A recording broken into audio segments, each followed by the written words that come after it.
रूप से अतिथि भी हैं, इन द सेंस वो काउंसिल ऑफ आर्किटेक्चर जो हमारी पूरी प्रोफेशन को गाइडलाइन करती है, कंट्रोल करती है, उसके वाइस प्रेसिडेंट हैं नई दिल्ली से।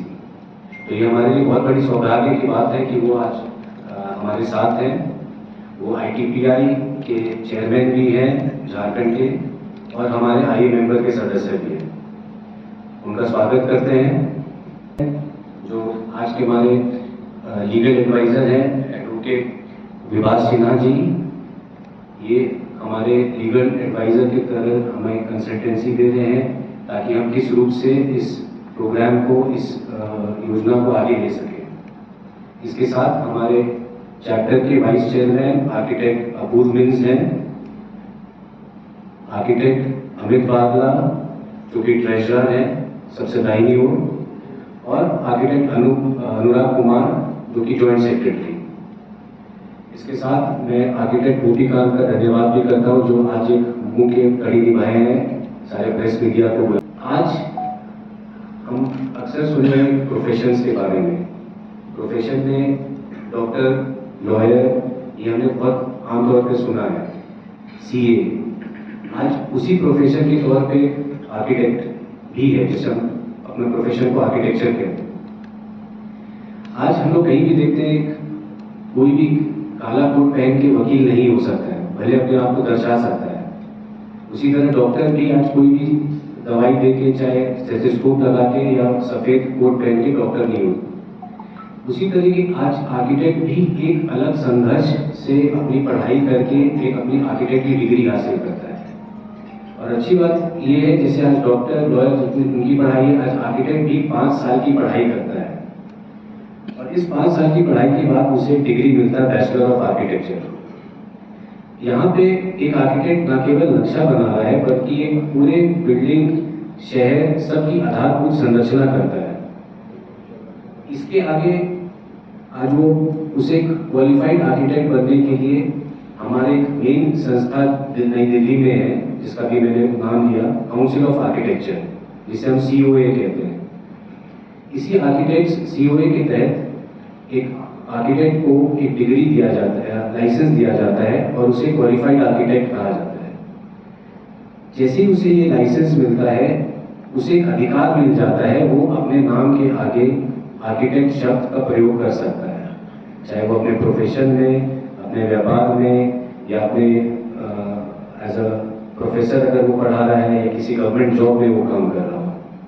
हम आज इसीलिए यहाँ उपस्थित हुए हैं, इस टाइटल आर्किटेक्ट का जो मिसयूज ना हो या मिसयूज हो रहा हो, उसको हम पब्लिक के इस फोरम में, प्रेस एंड मीडिया के माध्यम से हम थोड़ा सचेत करना चाह रहे हैं कि ये टाइटल आर्किटेक्ट कौन यूज कर सकता है। हम देखते हैं शहर में काफी सारे लोग हैं जो और भी इस तरीके का काम करते हैं, लेकिन एक आर्किटेक्ट के काम करने से एक बिल्डिंग का नक्शा बनना, एक पूरे तरीके से उसकी योजना को तैयार करना एक अलग प्रारूप होता है, क्योंकि हमें उसके लिए एक अलग एक्सपर्टीज दिया जाता है। और इसी एक्सपर्टीज के लिए आज हम यहाँ एकत्रित हुए हैं। हम देखते हैं कॉमन प्रॉब्लम होता है शहर में, चाहे आज हम कोई अच्छी बिल्डिंग बनी हो, हम उसका जरूर तस्वीर लेते हैं, या हम उसे जरूर लोगों को, अपने परिवार वाले मित्रों को बोलते हैं कि भाई यहाँ जाए। तो आज उस शहर का, उस बिल्डिंग का निर्माण करने के पीछे एक आर्किटेक्ट का एक बहुत बड़ा योगदान है। और ये जो समस्या आज हम जो बात कर रहे हैं, आज केवल रांची या झारखंड में नहीं है, ये बाकी राज्यों में भी है, शहरों में भी है। इनफैक्ट नॉर्थ एंड साउथ में भी हमने काफी देखा है। हमारे पड़ोसी राज्य छत्तीसगढ़ में, रायपुर में भी हाल में इस तरीके का एक योजना चलाया गया। तो आइए हम आगे बात करेंगे इस COA जो गवर्न हुआ है एक आर्किटेक्ट्स एक्ट 1972 के तहत, जिसके बारे में मैं रिक्वेस्ट करूंगा आर्किटेक्ट गजानंद राम जी जो वाइस प्रेसिडेंट है COA से, इस पे थोड़ी सी और जागरूकता बढ़े। क्योंकि जैसा कि मैंने कहा कि काउंसिल ऑफ आर्किटेक्चर जो है यह पूरे भारतवर्ष में आर्किटेक्ट, जिसको हिंदी में वास्तुविद कहते हैं, उनके लिए नीति निर्धारण का काम करता है। आर्किटेक्ट वही अपने आप को शिक्षा ग्रहण करने के बाद भी कह सकता है जिसका रजिस्ट्रेशन काउंसिल ऑफ आर्किटेक्चर से है। है। अगर काउंसिल ऑफ आर्किटेक्चर में उसका रजिस्ट्रेशन शिक्षा पूर्ण करने के बावजूद भी किसी कारणवश नहीं हुआ है, वह अपने आप को आर्किटेक्ट नहीं लिख सकता है, वह आर्किटेक्ट रूप में कार्य नहीं कर सकता है। आर्किटेक्ट एक्ट 1972 जैसा कि बोध भी होता है, यह पार्लियामेंट के द्वारा इनैक्टेड है। एक बहुत उस समय के पार्लियामेंट्रियन हुआ करते थे पीलू मोदी जी, जिनको हम लोग इस एक्ट का जनक मानते हैं। क्योंकि पार्लियामेंट में एक्ट कैसे पास होता है, इस विधि से आप सभी लोग मतलब अवगत हैं। लेकिन पीलू मोदी साहब का उस समय सोच और उस समय उनका जो तजुर्बा था और जो उनकी पकड़ थी संसद पर, उसको हम दाद देते हैं कि संख्या कम होते हुए भी उस समय आर्किटेक्ट के हित में आर्किटेक्ट एक्ट को पास कराया था। निर्विवाद रूप से वह पास हुआ था और वह उसी रूप में आज भी कार्यरत है। उसमें कोई संशोधन नहीं हुए। समय के अनुसार हालांकि उसमें संशोधन की आवश्यकता है, लेकिन बहुत सारे ऐसे कारण हैं जिसके चलते उसमें संशोधन जो चाहते हैं वो भी नहीं कराते। हो सकता है कुछ और क्योंकि परिस्थिति बदल देगी। मतलब आर्किटेक्ट के लिए आर्किटेक्ट एक्ट 1972 एक कवच के समान है, कवच कुंडल है। यह है तो इनका प्रोफेशन जो है वो प्रोटेक्टेड है और सब कुछ है। लेकिन इसके साथ साथ में चूंकि हम एक्ट के बारे में ज्यादा जो टेक्निकल नहीं करना चाहते हैं, अपनी बातों को हम आप तक संप्रेषित करना चाहते हैं कि हम कहना क्या चाहते हैं। उसमें ऐसी बहुत सारी धाराएं हैं जो कि व्याख्यात करता है कि आर्किटेक्ट का पदवी कौन लिख सकता है। चाहे हो सकता है कोई व्यक्ति विशेष बहुत बढ़िया बिल्डिंग बना दे, अनपैरेलल बिल्डिंग का डिजाइन कर दे, लेकिन वह अगर काउंसिल ऑफ आर्किटेक्चर में उसका रजिस्ट्रेशन नहीं है तो वह आर्किटेक्ट के द्वारा बनाया गया बिल्डिंग नहीं माना जाएगा और वह क्लेम भी नहीं कर सकता है कि इसको हम ये किए। कहने का अभिप्राय है कि कुछ ऐसे लोगों को मतलब विशेष रूप में आर्किटेक्ट की पदवी काउंसिल ऑफ आर्किटेक्चर ने भी दिया है, लेकिन वह अति विशेष हो गया। जो हमारे मित्र लोग जानते हैं कि उनकी प्रतिभा इस प्रकार से दिखी बिल्डिंग के डिजाइन के रूप में, उनको एक दो को एक्सेप्शनल रूप में दिया गया है। सतीश गुजराल उसके एक्सेप्शन है। लेकिन आज ऐसा प्राय देखा जा रहा है कि जो दूसरे क्योंकि भवन का निर्माण केवल वास्तुविद के द्वारा ही नहीं होता है, पूरा भवन को बनने में दूसरे तकनीकी विशेषज्ञों की भी उसमें सहयोग होता है। लेकिन ऐसा पाया जा रहा है कि जिनके पास आर्किटेक्चर की डिग्री नहीं है वो भी आज धड़ल्ले से वास्तुविद आर्किटेक्ट अपने टाइटल के साथ इस्तेमाल कर रहे हैं और समाज में एक भ्रम की स्थिति पैदा हो रही है। न पढ़े लिखे हुए या ज्ञान लोगों की बात को छोड़िए, जब पढ़े लिखे लोगों से या बहुत बड़े अफसरों से भी बात होती है तो बहुत हल्के में कहते हैं कि हमारा आर्किटेक्ट तो वो है, तो हम बताते हैं कि सर नाम बताइए उसका क्या है, उसको हम पता चल जाएगा। लेकिन कहते नहीं कि वो आर्किटेक्ट है, म्यूनिसिपैलिटी में सब नक्शा उक्शा वही पास कराता है। मतलब जो परिभाषा है आर्किटेक्ट का आम लोगों के बीच में, उसको बदलने की जरूरत है और उसके लिए काउंसिल ऑफ आर्किटेक्चर ने बहुत ही अपने स्तर से व्यवस्था की है कि आप हमारी वेबसाइट पे जाइए। अभी हम लोग ऑनलाइन आपको दिखाएंगे, उसको लाइव दिखाएंगे। उस वेबसाइट पे जाइए और जो आपको कह रहा है कि हम आर्किटेक्ट हैं, तुरंत आप उसका वेरीफाई कर सकते हैं कि वो आर्किटेक्ट है कि नहीं। अगर वह आर्किटेक्ट है और उसका नंबर एक्टिव है, मतलब किसी प्रकार से डिबार किया हुआ नहीं है, तो उसका पूरा डिटेल्स आपको वेबसाइट में आप अपने उससे बात करते करते सामने अपने मोबाइल पर उसको चेक कर लीजिएगा कि उसको पता भी नहीं चल रहा है कि आप क्या कर रहे हैं। लेकिन इस बात की जागरूकता आम नागरिकों में होना पड़ेगा। उसमें हम लोगों की ही कमी है कि हम लोग अपनी बात तो रखते हैं कुछ लोगों के पास, लेकिन इसको ज़्यादा फैला नहीं पाए हैं। उसी फैलाने का एक कड़ी है कि आप लोग के सामने अभी हम लोग रूबरू हैं। ये आपके माध्यम से जाए, फिर हम लोग भी जाए उसमें और लोगों से करें बात। इसलिए कोई भी व्यक्ति जो अपना घर डिजाइन कराना चाहता है और उसके सामने बैठा व्यक्ति अगर अपने आप को आर्किटेक्ट के रूप में परिभाषित करता है तो हमारे वेबसाइट पे जाकर चेक कर सकता है कि वो आर्किटेक्ट है कि नहीं। अगर होगा तो उसका पूरा डिटेल्स है। अगर व्यक्ति पाता है कि हमारे सामने वाला ने झूठ का ऐसे ही पैसा खड़ा आर्किटेक्ट नहीं है, तो वह व्यक्ति विशेष किसी पर कंप्लेंट भी दर्ज कर सकता है। इसमें ऑनलाइन कंप्लेंट भी दर्ज करने की व्यवस्था हम लोगों ने किया है काउंसिल ऑफ आर्किटेक्चर में, कि आप इसमें आप कंप्लेंट करें, लेकिन साक्ष्य के साथ करें। ऐसा नहीं कि किसी को प्रताड़ित करने के लिए ना करें, किसी को आपको दुर्भावना से न करें, किसी को इस प्रकार नहीं हो कि हम आपका कंप्लेंट डाल दे रहे हैं, आप ऐसा कर रहे हैं, नहीं। उसको साक्ष्य के साथ कीजिए कि इन्होंने अपने आप को आर्किटेक्ट के रूप में आपके समक्ष प्रेजेंट किया है, प्रस्तुत किया है और वास्तव में आर्किटेक्ट नहीं है और उस प्रकार के कृत्य कर रहे हैं जिससे प्रोफेशन को धक्का लग रहा है, तो आप उसका कंप्लेंट कर सकते हैं। अगर कोई आर्किटेक्ट भी कर सकते हैं कि अगर हमारे ऑफिस के बगल में ही हम ऐसा पाए हैं कि किसी बड़ी बिल्डिंग में एक आर्किटेक्ट का ऑफिस पीछे है और उसके पहले कोई जो नॉन आर्किटेक्ट है उसका है तरह तरह से अर्बन डिजाइनर, इंटीरियर, करना लिखते लिखते लास्ट में आर्किटेक्ट भी कॉमा करके लिखता है या ब्रैकेट देकर लिखता है। लेकिन वहाँ जो असली आर्किटेक्ट है वो उसका विरोध नहीं कर पाता है, लगता है कि चलो हमारे जो हिस्से का होगा हमारे पास आएगा, इसके हिस्से का इसके पास।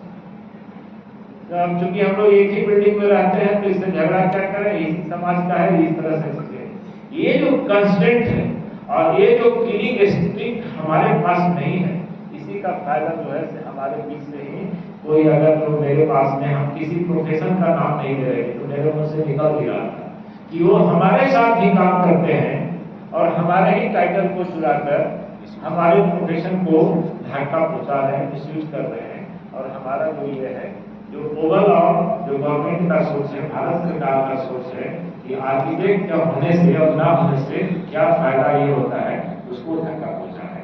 आप बोलेंगे कि ठीक है आप आर्किटेक्ट, आप एक्ट से प्रोटेक्टेड हैं, तो आपको होने से क्या डिफरेंस पड़ता है समाज?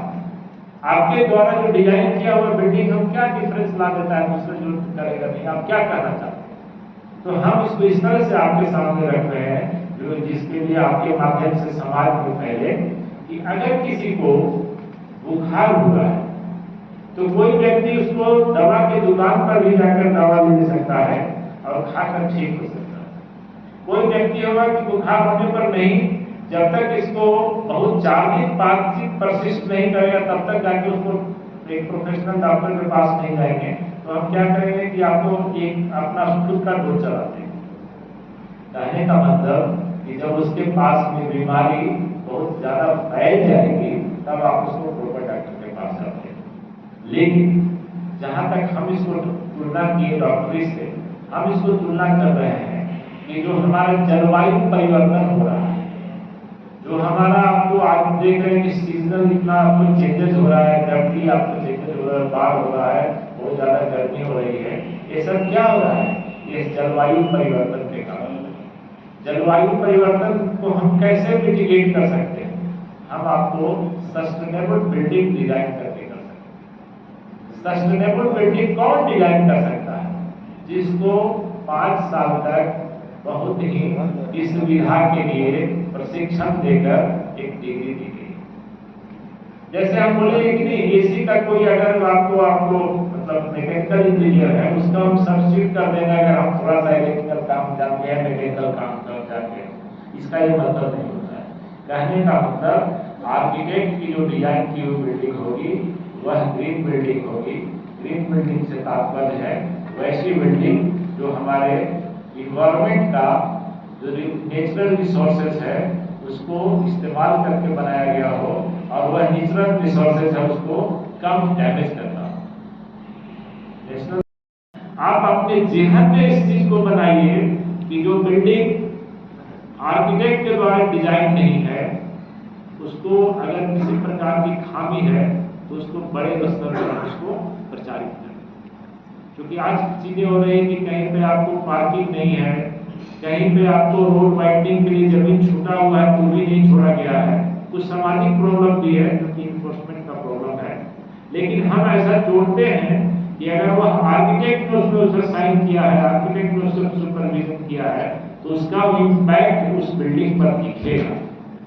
उसमें दिखेगा कि ये आर्किटेक्ट के द्वारा डिजाइन किया गया बिल्डिंग, या फिर केवल 4 खंभे के ऊपर में खड़ा बिल्डिंग है। हम समझते हैं कि इन बातों के साथ अपनी बात को तत्काल हम विराम देते हैं और अध्यक्ष जी आइए झारखंड चैप्टर से करते हैं, कुछ बात को आप आगे बढ़ाइए। कि 2 तरह की चीजें हैं, क्योंकि हम हर एक जनमानस के सामने उपस्थित होकर बातें तो नहीं कर सकते। ये जो हम बात कर रहे हैं आपके माध्यम से उन तक पहुंचाने का हम लोगों का प्रयास है, चाहे इलेक्ट्रॉनिक मीडिया हो या प्रिंट मीडिया हो।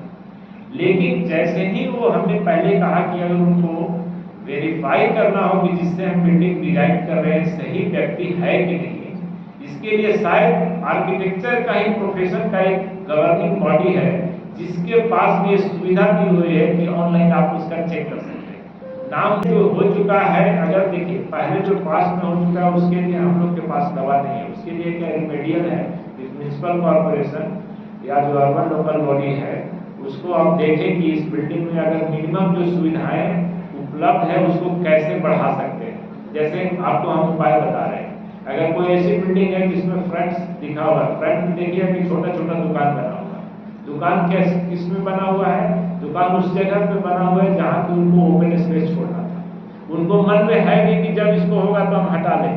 जैसे किसी बिल्डिंग का नाम नहीं, क्योंकि हम बिल्डिंग को देख रहे हैं, हम भी 25 साल से इस राज्य में रह रहे हैं, देखिएगा कि वहाँ पे कुछ टेम्पोररी दुकान है जो वहाँ के मालिक के द्वारा ही दिया हुआ है, ठीक है। लेकिन जैसे ही उसको हटाने की बात होगा वो फोल्ड करके हटा लेगा, लेकिन जैसे ही आपको इन्फोर्समेंट की टीम जाएगी फिर उसको लगा लेगा। तो इसमें पूरे समाज को होना होगा, जहाँ वहाँ पे लोग रह रहे हैं उनको आपको साथ देना होगा कि सबको लेकर करना होगा, ऐसा नहीं कर सकते। तो इसको 2 चीज बताए हैं कि अगर कोई नया आदमी एंगेज कर रहा है तो उससे पूछे कि आप आर्किटेक्ट हैं। अगर आर्किटेक्ट कह के अपने आप को प्रेजेंट किया है तो बोले हम आर्किटेक्ट हैं, तो बोला काउंसिल ऑफ आर्किटेक्चर में आपका रजिस्ट्रेशन वगैरह है या कुछ है, तो बताएगा कि है, नहीं बताएगा कि नहीं काउंसिल ऑफ आर्किटेक्चर से हम रजिस्टर्ड नहीं है। जैसे ही वो कहता है कि काउंसिल ऑफ आर्किटेक्चर से हम रजिस्टर्ड नहीं है, इसका मतलब कि सामने वाला क्वालिफाइड आर्किटेक्ट नहीं है। इसलिए कि उसमें हम लोग पूरी गोपनीयता इसलिए रखेंगे कि अगर उस पर ही कोई आक्षेप आने लगेगा तो कोई हमारे पास कंप्लेंट नहीं है, इसलिए वो गोपनीयता है। धन्यवाद। इसलिए टेक्निकल काम चूंकि पूरे भारतवर्ष में इसको पूरा कैटर नहीं कर सकते थे, इसलिए ड्राफ्ट्समैन को भी इंजीनियर को भी हम लोगों ने उसको नक्शा सबमिट करने का केवल दिया है पावर, ये नहीं बनाने का नहीं दिया उसको कि आप बना के आप उसको ये आर्किटेक्ट लिख के दे। हाँ बताइए प्लीज बताइए। एक्चुअली हमारे साथ हमारे legal advisor advocate Vibhash Sinha ji भी हैं और सीओए के माध्यम से आपने देखा कि इस तरीके का प्रेस रिलीज हुआ है। लेकिन आज पब्लिक फोरम में हम लोग आना चाह रहे थे कि जनहित में ये खाली आर्टिकल की तरह नहीं आए, एक अवेयरनेस की तरह है, क्योंकि हर कोई आज एक अपना घर बिल्डिंग बना रहा है, काफ़ी खून पसीने मेहनत से अपने बना रहा है, तो वो सही जगह पहुँचे और उसको सही कंसल्टेंसी मिले इसी अवसर